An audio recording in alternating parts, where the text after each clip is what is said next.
It's time for a little comedy, a little content, and a lot of conversation. It's the Geno Jones Show, exclusively right here on YouTube. And now here's your host, Geno Jones. It is showtime. What's happening, everybody? Yes, Geno Jones here. See the name in the background. It is time for the Geno Jones Show. I come to you live Monday through Friday. Now, this week, of course, I came to you Wednesday today, Thursday. It'll be Wednesday, Thursday, Friday. We took time off for the Labor Day holiday. Please subscribe, share, and like to the Geno Jones channel. Right here, once again, subscribe, share, and like to the Geno Jones channel, the Geno Jones Show. We're going to get right into it. My guest is just one of the top doctors, especially one of the most renowned, accomplished doctors in America. Definitely a pillar among black doctors here in America. A return guest to the show, Dr. Thaddeus John Bell. So here's the monologue. It's real simple. Today's theme, today's monologue it's a love letter.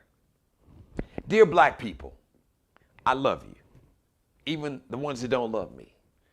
And I know sometimes we make it hard, sometimes we can make it hard to love each other. You can make it hard to love you. Because I love you. I want you to do the right thing. I want you to stay healthy. I want you to stay safe. I want you to be the best version of yourself. I want to just feed energy. I want to feed a positive spirit and positive and good vibes and energy into you. I want you to always bet on yourself and believe in yourself. I want you to shut down the streaming services of all the haters and the naysayers telling you what you can't do and you ain't gonna be nothing because your mama was this or your daddy wasn't anything and all of that, or because of the neighborhood you grew in, or because what you look like, because you're too tall, too short, too dark, too light, grew up in the wrong neighborhood, the wrong zip code, too skinny, too fat. Maybe you speak with an accent or you have a speech impediment or, whatever it is. All the things and reasons that people will try to lay on you, try to project their own insecurities onto you. I try to encourage you. So this is a love letter. This show is a love letter in terms of trying to get you to please get vaccinated. I can't tell you, I've talked to an alarming number of people I know. I'm just dealing with black people.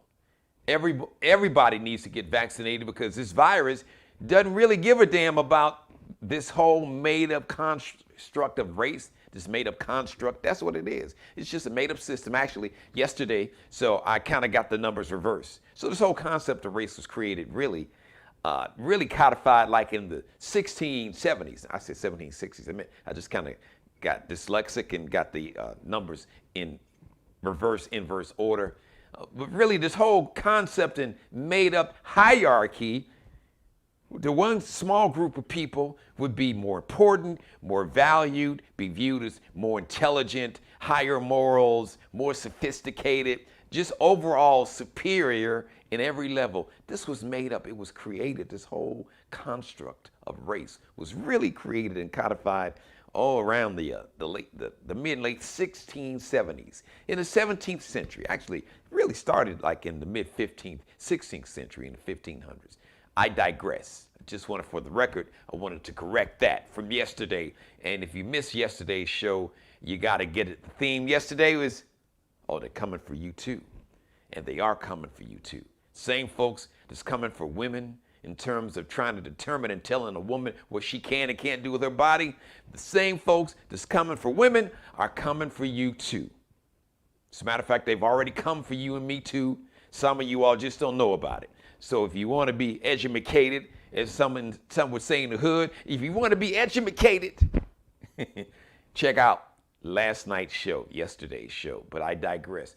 We're bringing it right back. Let's fast forward and bring it right back to today. Dear black people, I love you, but I don't love what I've been hearing from too many people who are successful, who are smart, intelligent, thoughtful, rational people, But for some reason, when it comes to this vaccine, some of the most intelligent, even people who are successful, accomplished people, they get stupid. It's like something happens, and I don't know what it is. So hopefully my guest can explain it. He's got the receipts, as the kids say on the streets. He's got the receipts. He's got the resume. He's got the credentials. He's got the experience. But he also has the compassion. He has the empathy. He has the sense of purpose to try to save as many lives, especially in our community, because he has a segment that's been on radio, television for years called Closing the Gap. And one of his main missions in life, professionally and personally, has been trying to close the gap in healthcare between black people and people of color. Close that gap that's just too large between how black people are treated in the healthcare industry and white people are treated. I'm just gonna cut through the chase, all right? So, dear black people, please listen. You don't listen to me. Listen to this brother who I'm bringing on camera right now. Ladies and gentlemen, like I said, one of the most accomplished doctors, voices in the healthcare profession, one of the most respected, renowned, and truly a leader in the healthcare profession, especially in the black community, highly respected in all communities.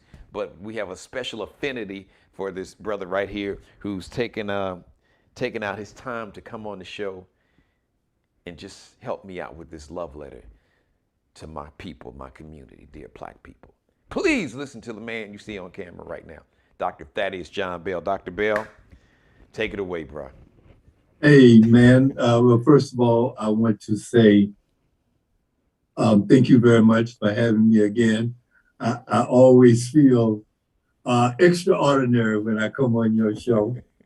I hope that I can live up to all of the accolades that you've bestowed upon me. But there's one thing that you have said that's true, and that is I do have a passion to educate the African American community and the community people of color, as well as educate the white community. You know, Geno, I once got a letter from a lady who chastised me about talking about African Americans so much on radio and television. Really? Wow. And yes, and I could tell from the tone of the letter that she was not of our persuasion. She was a white woman.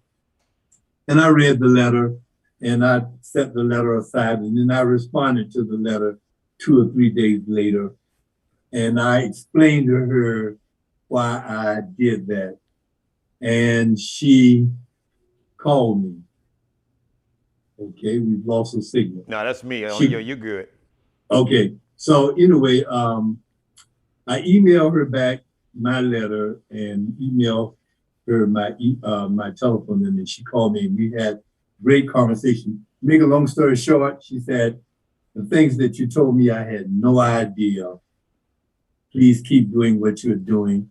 I said, well, can I use your letter on my Facebook page? She said, absolutely, but just take my name off of it. So anyway, we do get a chance to educate people of all persuasions. And so with that being said, I think your opening is amazing because what we're going to talk about today is a love letter, and we are going to try to explain, perhaps in ways that you've not heard before, why you should take the vaccine. And rather than impress you with a lot of statistics and a lot of data, I'm going to tell you about some of my experiences. Beautiful. And before you tell you, you know what? Before we do, here, I want to do this. So I want to set you up, but I want to set you up in real time because I think this is important. And just what I'm going to run by for people who didn't get a chance to look at television today, President Biden just recently gave an address. So here's the bottom. Here's the headline. Look, I ain't Don Lemon, I ain't trying to be, but listen, if we're in the barbershop and having a conversation like we do, you know, we like the street news anchors and street reporters, you know, in these barbershops and hair salons. So the Labor Department basically is going to, have a it's really going to be a mandate. They're not calling it a mandate, but they are going to require businesses with 100 or more people to basically mandate those employees either get vaccinated or get a weekly test.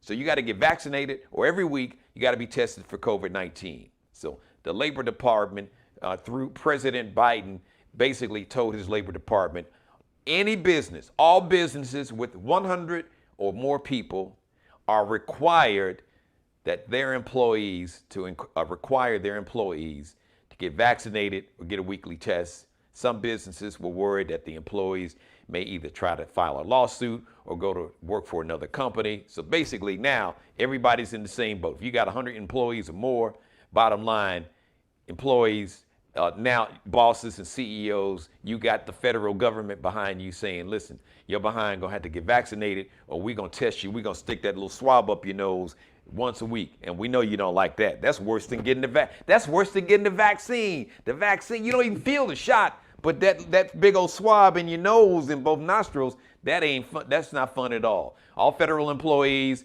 or those that have a contract with the federal government are going to be required to also be vaccinated. That includes all federally employed teachers. You have these Head Start programs that are funded and run by the federal government. So those teachers are also going to be required to be vaccinated. And one more thing, President Biden is urging every governor, Governor Foghorn Leghorn, you know what I'm talking about up there in Columbia. Yeah, you too. I say that, son. We need you, along with Governor DeSantis in Florida, Governor Greg Asshole in Florida, and the rest of these governors that's on this MAGA death wish. He's urging, please stop playing politics with children's lives. The one job that we have as parents, and the one job that you have as public officials, to protect children. Public officials, your job is to protect everybody, but especially those who can't protect themselves. Stop playing politics with people's children's lives. So he's urging that governors mandate vaccines in school. So Dr. Bell, I hand it to you, and I know you have some very compelling, just really human, real stories that's going to connect with your heart, your head, and your spirit, in terms of, because he's going to explain, we get it. We as black people, Dr. Bell definitely gets it. He's worked in the medical profession for decades. He understands, that historically America hasn't been kind with black folks. Yes, black people historically in the past, we've been experimented on. We've had our cells that was taken from our dead loved ones and used in experiment. Henrietta Lacks, we get that. The whole Tuskegee syphilis experiment, which a lot of people think the government injected black men with syphilis. No, I think Dr. Bell mentioned that. What happened was that the government didn't treat black men who had syphilis after telling them to come in and be a part of this experiment or study, and they were going to treat them. And it turned out that they didn't treat them at all. They just let the syphilis run wild. Am I correct, Dr. Bell, on that? You're absolutely correct. So got to you go ahead and take the mic. Okay, well, I appreciate it. You've set it up quite well. I'll start off with something that I saw today. One of my colleagues from Roper, St. Francis Hospital, put on Facebook. He was trying to explain. He is an infectious disease doctor, and he was trying to explain what he was seeing. Right in the middle of his talk, he was overcome with grief. Wow. And he had a hard time explaining what he was seeing. I had talked to him about 2 weeks ago because we were doing a conference together, and he said, "Thad, I'm taking care of right now about 160 something people in ICU." And he said that, more than half of them are not going to make it. Wow. And it all came as a result of not taking the vaccine. All of them under his care had a history of not taking the vaccine. And then one of my colleagues from Walterboro put out that he was just tired of signing death certificates. He had signed more death certificates in a small period of time than he ever had in his life. And he said that it was just, we're just throwing away life. We're just throwing away life. And so that's what my colleagues are seeing. Now, the other day, I had an interesting experience. I saw a lady in my office, a long-term patient, and I just made the assumption that because of her medical conditions, which included diabetes, she'd already had her foot amputated, had already had a major heart attack, and was still having some other issues. I just made the assumption that she had already had the vaccine. So as we were concluding the visit, I said, let me put down what vaccine you've already had. She said, well, I haven't had any. I was so mad with her. I said, you haven't had any vaccine? I said, do you realize that based on your medical complications, that if you got infected, you're going to die? Do you realize that? So I just quickly said to her, look, it's either vaccination or no visitation with me. Vaccination or no visitation with me. Now, I have never done that before, but I think that that came from all of the frustration and all of the stories and all of the bad outcomes that I have seen since we have been dealing with vaccine hesitancy and vaccine resistance. I did take the time to ask her, why was she not taking it? And she said to me, now check this out. I'm waiting to find out if I had the virus. You're waiting? You're waiting to die? You waiting to find? You are playing Russian. I'm waiting to find out if I had the virus. And Dr. Bell, so let's just recap that. So this is a patient, diabetic, foot amputated, heart attack in her medical history, other complications, and some early kidney failure. And I don't know. I'm speechless. Over 70 years old. And she's in the highest risk category. Am I right? That's right. And her comment to me was that she was waiting to see if she had the virus. And then what was going to happen? Now, mind you, I've been taking care of her for about 5 or 6 years. And she's been going to all of these appointments and doing exactly what I've asked her to do. But when it came to this vaccine, she got stuck. So did you get a chance to really find out what's the real fear and apprehension? What was it that would just allow her to literally, she knows her own health. She knows her body better than you do. I asked her, had she been hearing me on radio and television? She said she knew she had. I got so upset with her that I couldn't talk to her anymore. I said, listen, I know your family, and I know they've already talked to you about this. I already know that. I don't have to ask them because I know some of your family members have already had the vaccine. And I know they've already talked to you about getting the vaccine. But And as of today, as far as you know, she still hasn't gotten this vaccine. That was yesterday. Wow. So I told her, I said, well, you need to stay inside. I said, because if that virus finds you, it's going to take you. And can I just add this? As I'm not a doctor, so I just want to offer this human aspect of it. This is a woman in her 70s. My mom is in her 70s. I'm sure this woman has, if she doesn't have children, she's Children. got, so she's got children. She's probably got nieces and nephews. There's a good chance she Yes. may have grandchildren.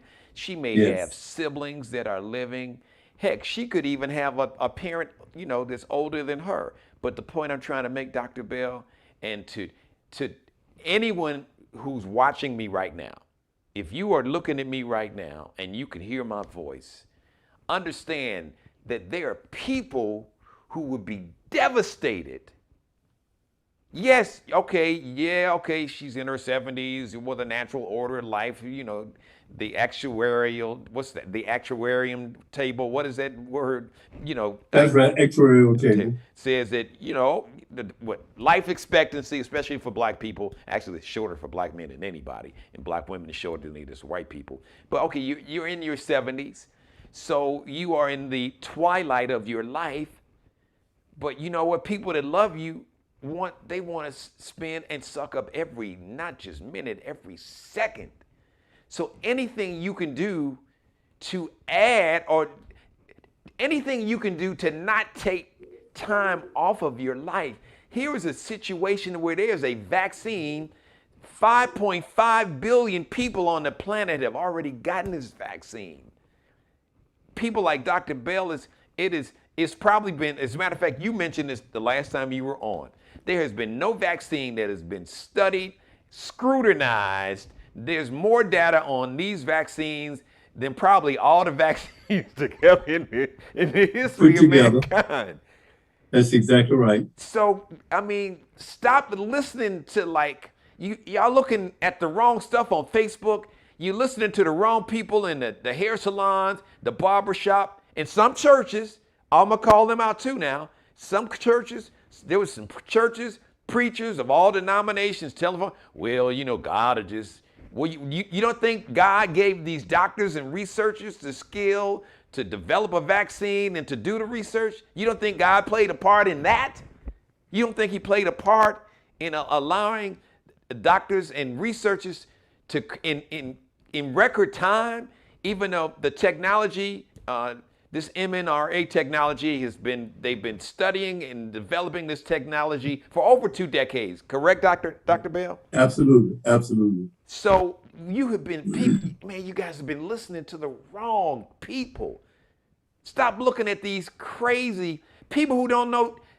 Listen, people that don't know their ass from a hole in the ground. Now, I'm just going to say it like my grandfather would say it, okay?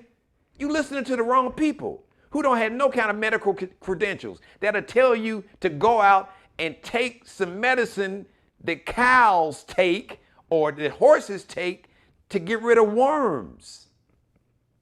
No, not ivermectin. No, you're not a horse. You're not a cow. Now, yes, there's a human version of it for ringworms.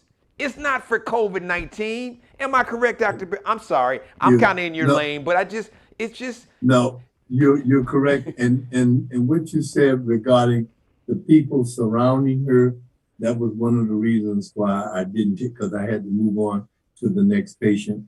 Already knew that she had a family of people around her who was taking the vaccine, because I knew some of those people. I know some of those people.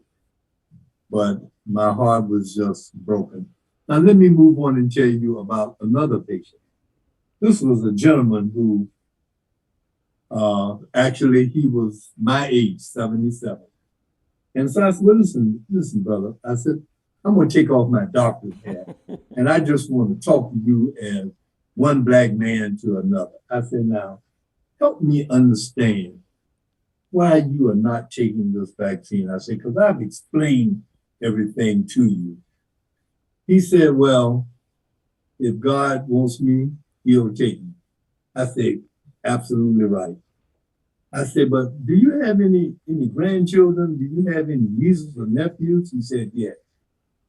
I said, well, I got nieces and nephews too.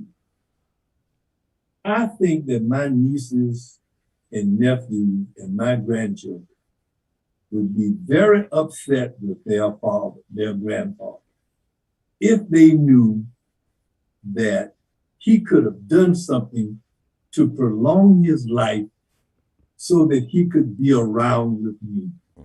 I said, you don't feel the same way about that? Come on, brother, you don't feel the same way about that? He couldn't answer the question. You know what? He couldn't answer it, Dr. Bell, because he didn't want to answer it, because he knew the truth. And it was probably a degree of shame, reflection, that, you know what, selfishness. Because yes, it's your life, but when your life can impact the people who you claim to love, your nieces, nephews, your children, your grandchildren, how selfish is that? They just want you here. You enhance their life. So your life is just not about you anymore. It's that you have value. You have value for people in your family. You have value. Your presence, your wisdom, your knowledge, just being in their life enhances their life, and it makes them a better person. Yes. So if you don't owe it to yourself, then damn it, you owe it to the people who you claim to love so much. It's not even a small price. It's no price to pay, because the vaccine is free. Nobody is more afraid of needles than me, Dr. Bell. I told you this story several times. You could pull a gun on me, I'll fight you with a gun. But needles, I was more afraid of a needle getting a shot than a gun. So if anybody was afraid of needles, if anybody overcame that to get this vaccine, it was me. So if I can do it, anybody can do it. Yes.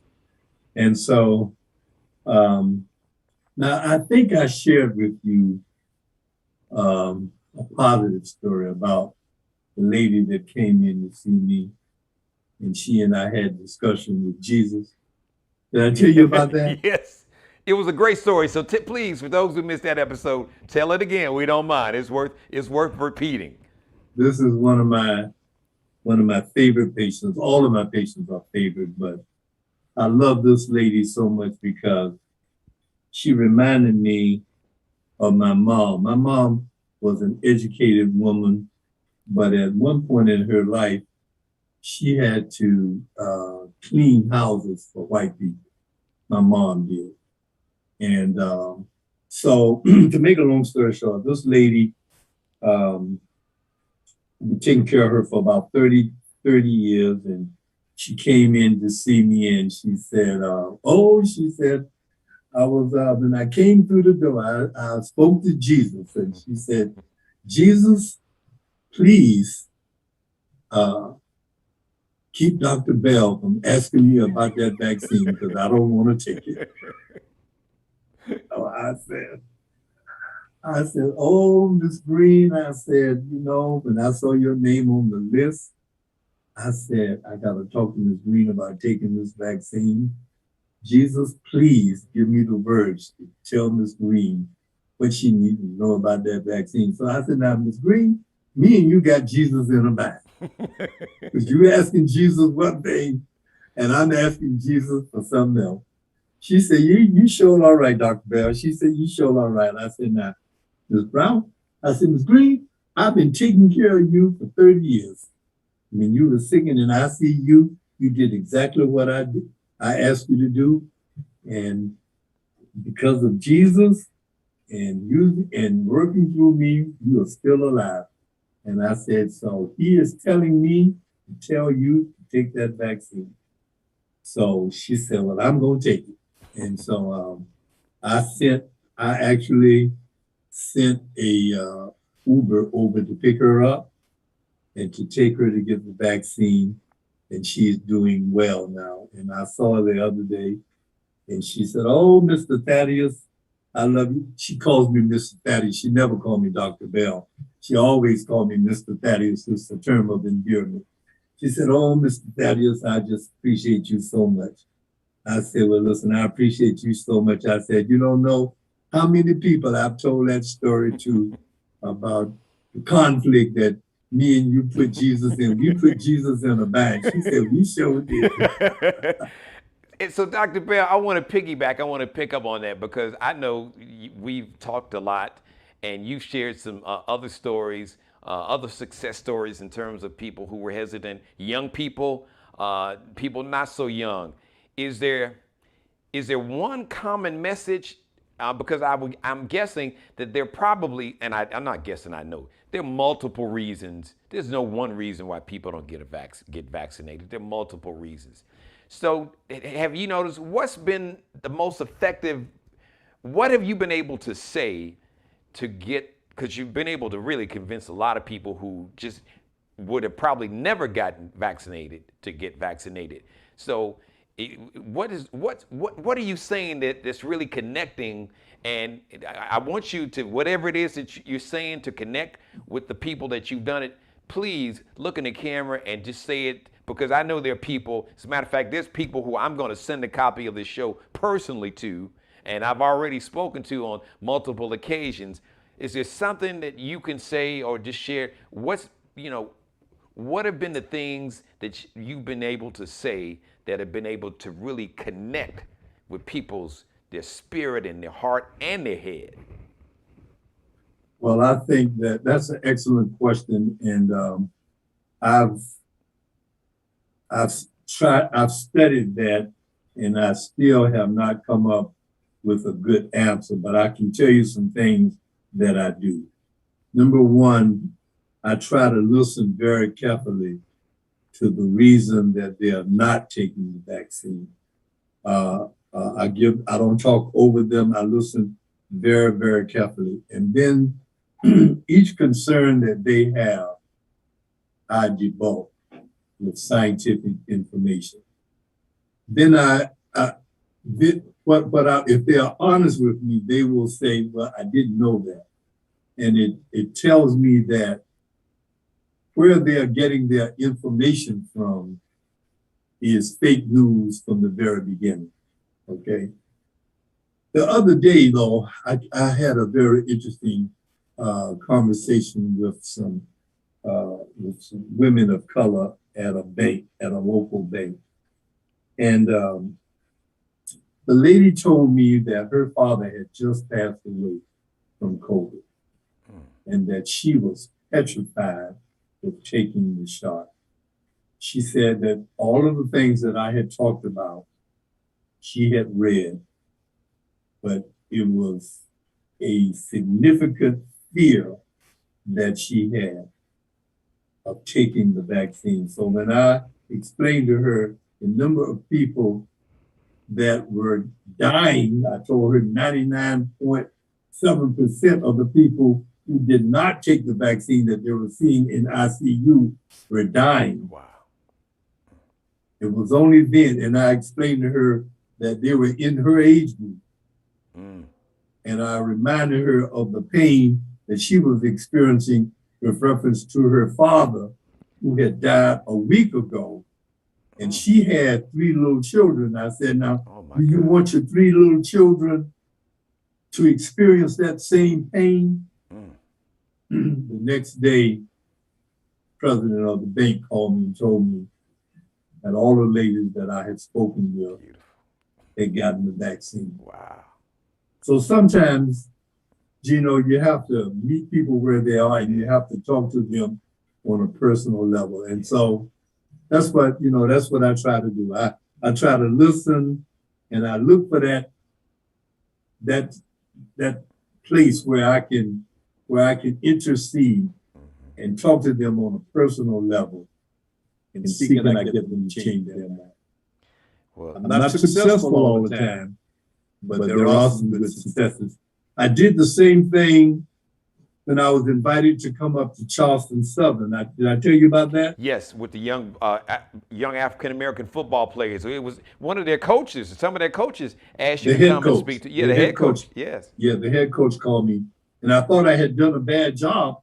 And I, in fact, called him the next day, and I said, oh, man, I feel bad because I've done a bad job. He said, man, we done had 25 people, 25 young men to go get the shot because of you being up here and you talking directly to them. Wow. He said, usually when people come up and talk to our students, They don't talk, they don't pull black men out and say, now listen, I'm gonna talk to everybody, but then I need to just talk to black people and let black men know that we already dying at a higher rate than any other group of people. And therefore, this is why you need to take it. This is why I took it. I always let them know that I took it. I took it back in December. That's right after the president took it. All right. So I was one of the first people to take the vaccine. Okay.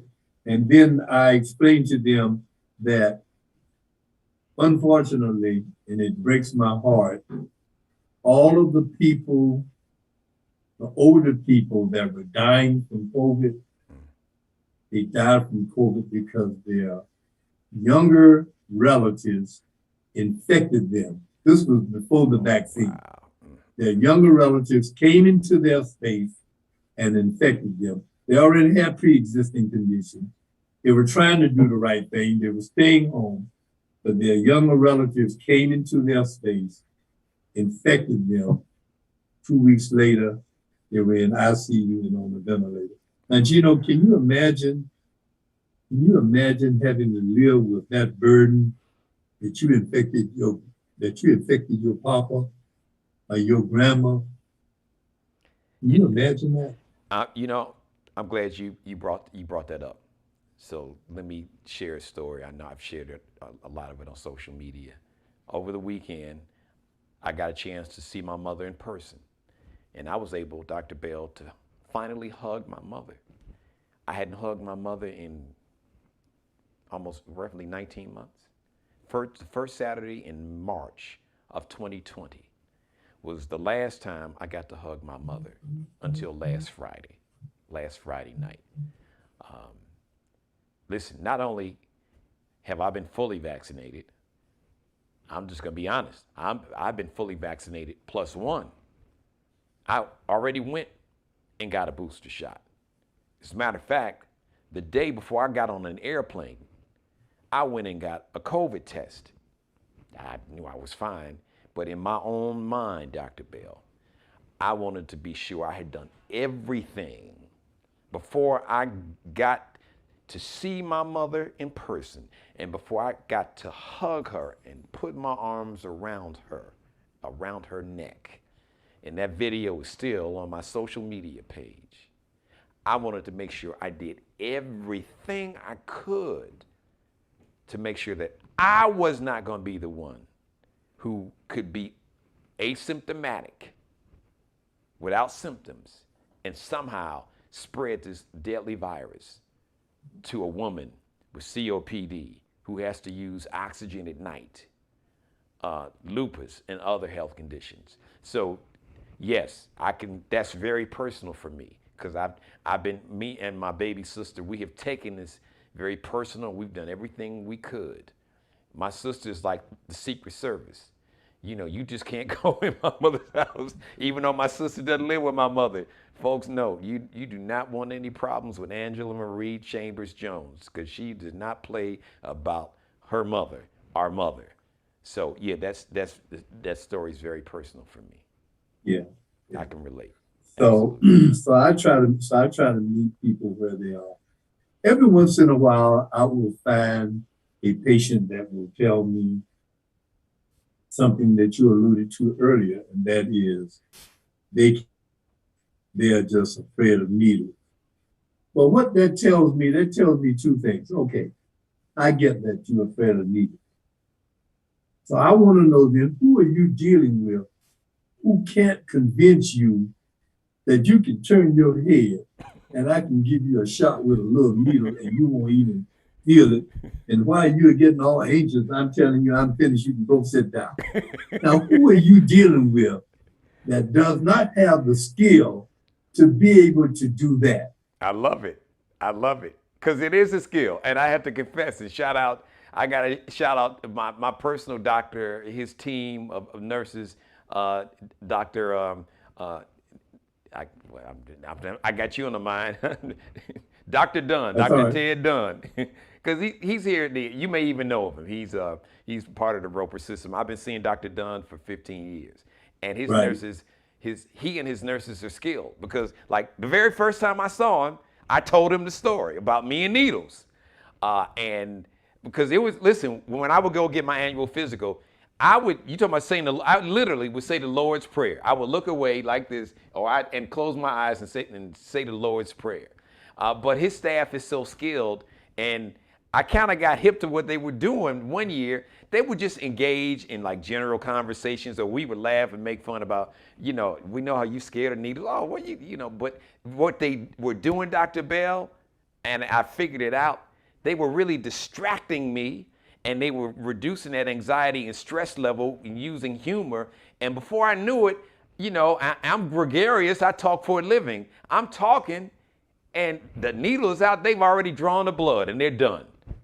That's right. And I figured out what they were. And I said, thank you guys.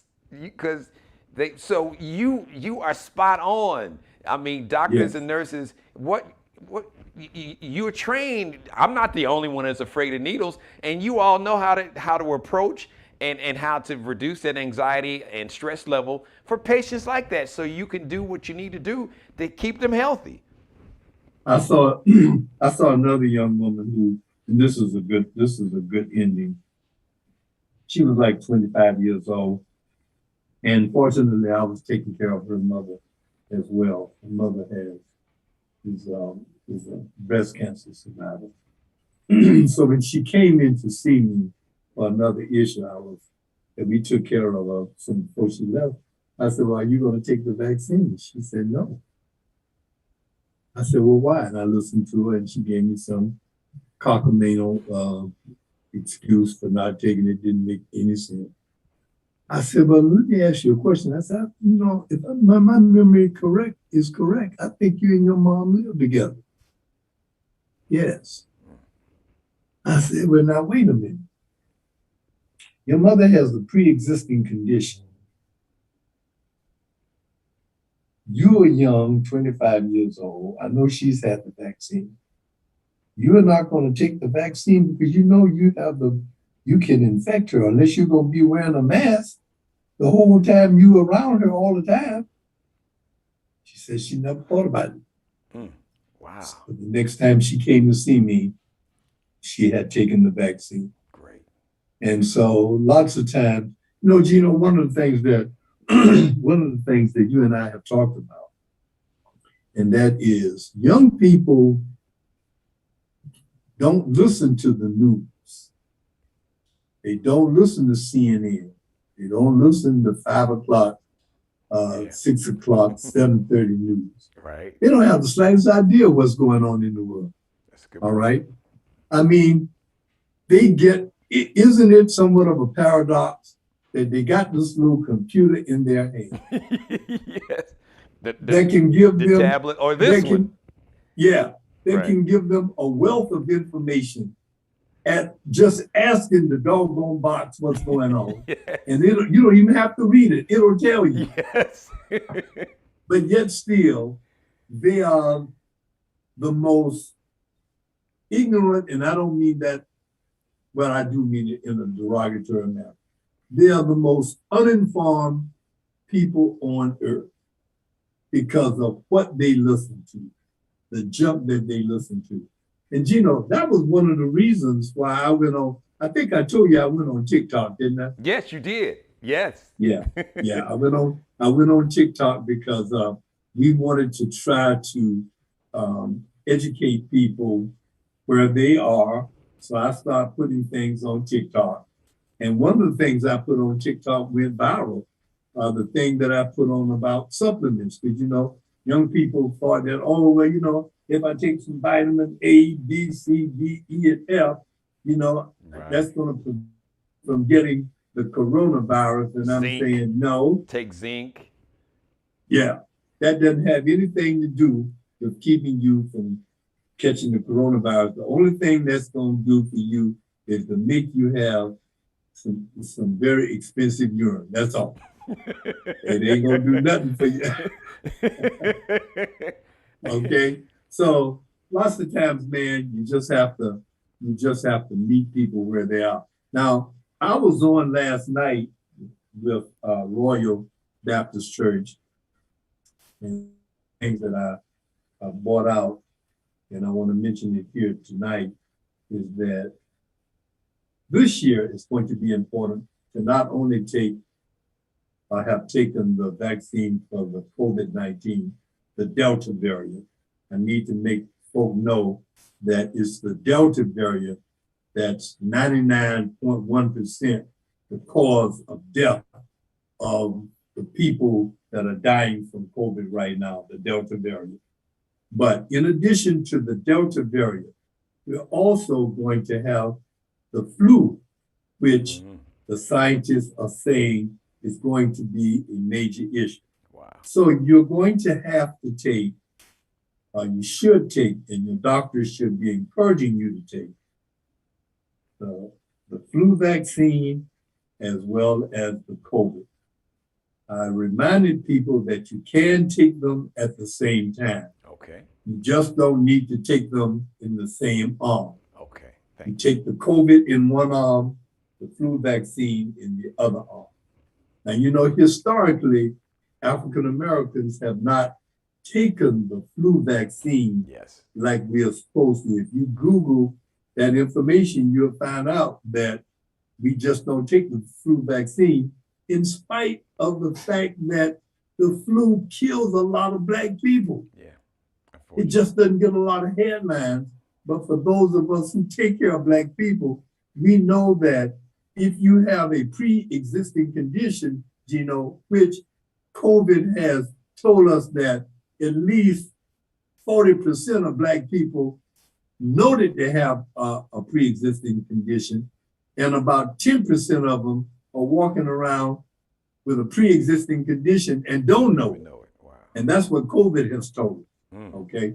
And by the way, the young lady that I was on the Zoom conference last night told, and I don't know why they don't talk about this on radio and television, but African Americans are disproportionately dying from COVID compared to white folk. You know, we are 35%, we are 35% of the population, but we represent a significant higher percentage of death from COVID, and that's right here in South Carolina. Wow. And that, you know, that number's been consistent all along since the medical profession and people who track that data have pointed out that Black people are dying at 3 times the rate of white people. For every 1 white person that dies of COVID, 3 Black people. And that right. number is still, is to this day, not here in South Carolina and nationwide, is still consistent, unfortunately. Listen, I know you got to run. You were just talking about being at a church here, a Royal Missionary Baptist Church. Right. I want you to speak to the people. I'm just going to put it where the ghost can get it. Is Brother Joe Madison. I had to give him credit. I heard him say that one time on a different radio show. And I said, that sounds like something, because it sounded like he'd been listening to my grandfather. Because my grandfather, he had these wonderful sayings and pearls of wisdom. Like he'd say, you know, you do what you want to do when you want to do it bad enough. What would you say to people who, when you ask them, have they gotten a vaccine, and they say no, and you ask them, well, you know, you say you really need to get it, and they say, you know what, well, I'm going to trust God. I'm just going to trust the Lord. What would you say to them? I would tell them a story, a parable that you've heard, and I'll make it brief, of the lady who was dying in the flood. She died when she got to heaven. She asked Jesus, well, why didn't you save me in the flood? And Jesus said, well, I tried to, but you wouldn't, you were not aware of what I was doing. I sent, you know, when you were drowning, I sent a log right by you, and you said, no, I'm going to wait on Jesus. You know, I sent I sent some lifeguards out there to get you. You told them, you waved them off and said, no, I'm going to wait on Jesus. I sent a helicopter, and they dropped the rope down to you, and you said, no, I'm going to wait on Jesus. So I sent you 3 opportunities, and you denied all 3 of them. I gave you a free will to make good decisions. you didn't use what I gave you. There you So go. that's what I would tell people. I would tell people also that, listen, even if you don't think a lot about yourself, you gotta think, you must love somebody. Or You somebody loves must, you. Somebody loves you.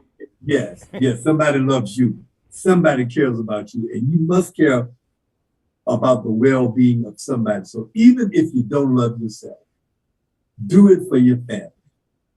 And Do it for your family. and if you're waiting on God, you're waiting on the Lord, you're waiting on Jesus, like Dr. Bell said. God, the Lord, Jesus, Allah, whoever, he done sent the log, he done sent the helicopter, he sent the light raft, and it's the vaccines. And it's the doctors that can treat, that can give you the vaccine. So you're waiting on him. He's already here. He can give you what you need. All you got to do is just use, as you said, use the discernment that he gave you and get That's the right. shot. Dr. That's Thaddeus right. John Bell, you're awesome, brother. You're awesome. I love having you as a guest. You are a national treasure, man, and a guardian angel for so many people. Just think of all the people who you convinced to get this vaccine. You have saved not just their lives, but the lives of someone in their family. Like you talked about, it could be an elderly or maybe not so elderly family member that could have a compromised immune system. It's gotta be a wonderful feeling. I can't imagine what that's like. Just the sense that know that you can literally, God can use you as a vessel to save people's lives. And being a doctor, I'm sure you're used to that, but correct me if I'm wrong. It just seems this might be a little different. Am I wrong? Is it? I Does it tell you hit something, B, differently? because I know our time is running out, but I remember when I was trying to get into medical school, and I had a little talk with God, and I said, you help me get in, and you help me get out. I'm gonna give back to the people, to your people who I serve. And so, Geno, I'm just fulfilling my promise, man. Thank God you made that promise, and thank God you keep that promise that you made. Dr. Yeah. Thaddeus John Bell, let everybody know, give them the information where they can follow you on social media, they can go watch your videos. Just great advice. You can follow me on YouTube, Closing the Gap in Healthcare / Thaddeus John Bell. And you can go to my website, closingthegapinhealthcare.org, and listen to me on radio, because I'm on all of the urban stations giving out health tips as it relates to COVID and as it relates to other health conditions of African Americans and the underserved. Dr. Thaddeus I John. appreciate you, brother. Hey, man, listen, love and respect, Dr. Bell. You're the best, man. Thank you for coming on and saving. I guarantee you, we don't know it. We may never know. But somebody's watching this right now or is going to watch this show later. Go back and binge watch it. And what you were saying, this conversation is going to save somebody's life. So thank you for that. All right. Take care. Dr. Thaddeus John Bell. He is truly a gem and a treasure. Thank you for letting me be a part of your life. As always, God bless each and every one of you. God, most of all, thank you for letting me do the Geno Show, Geno Jones Show. I come to you live Monday through Friday. Okay, this week I was on vacation Monday and Tuesday. I came back Wednesday. Unless I'm on vacation or unless there's some other special circumstances. Monday through Friday, 5 days a week, 6:30 p.m. Eastern, 5:30 p.m. Central, 3:30 p.m. on the West Coast. Please subscribe, like, and share. Give me your comments. Subscribe, like, and share the Geno Jones channel right here on YouTube, on my YouTube channel. All right. You can go back and watch this episode if you want to watch it again. When the show ends, it'll be saved on my YouTube channel. It'll be archived. You can watch it on demand, or you can send it to someone else. So that's why I say please share, subscribe, and like the channel. All right, shout out to Mr. Markel Bailey, the official barber and hairstylist for the Geno Jones Show. Check him out on IG, Instagram, KLB Cutting Up, KELBECUTTUP, or KLB Cutting Up, KELBECUTTINUP. Alexandria Jones and Bruce Gage. official wardrobe and stylist, the official wardrobe consultant and stylist for the Geno Jones Show. Alexandria Jones, fashion designer, fashion design major, Columbia College in Chicago. Check her out on Instagram, _Lexie, Lexxie, space Nicole, Nicole, Nicole. Lexie Nicole Designs, or Alexandria. That's Alexandria, Alexandria Jones. And you can check out Bruce Gage. Just search Bruce Gage on Instagram or Facebook, Gage. Thank you. I love each and every one of you. I hope, please, take what Dr. Bell said. Take this to heart. The show, it's, dear black people, it's a love letter. I love you. I love all people. But this is a message specifically for my black people, for my community, because we are still dying at higher rates than anyone else. So this love letter needs to be written, and I hope it's effective. I hope it reaches. They say what comes from the heart touches the heart and reaches the heart. So that's what this Dear Black People love letter was all about in terms of your health. I love you more than life itself. I really do, mother, of course, who I know is watching. All right, everybody, tomorrow, Friday, it's going to be the Week in Review show. Tomorrow, I will jump it off 6:30 p.m. Eastern. You don't want to miss it. It's going to be crazy. Go back and watch last night's show, too. They're coming for you. Oh, yeah. Just like they're coming for women in Texas and nationwide. They're coming for women's reproductive rights. They've already come and trying to control and dominate, dictate, and tell women what they can do with their body. They're coming for you too. Oh yeah. Go back and watch that episode. So till Friday, 6:30 p.m. Eastern, live. In the meantime, thank you so much for watching. And I like to close by saying this, as always, please, yes, be blessed. Subscribe and tune in to the next episode of The Geno Jones Show, exclusively right here on YouTube.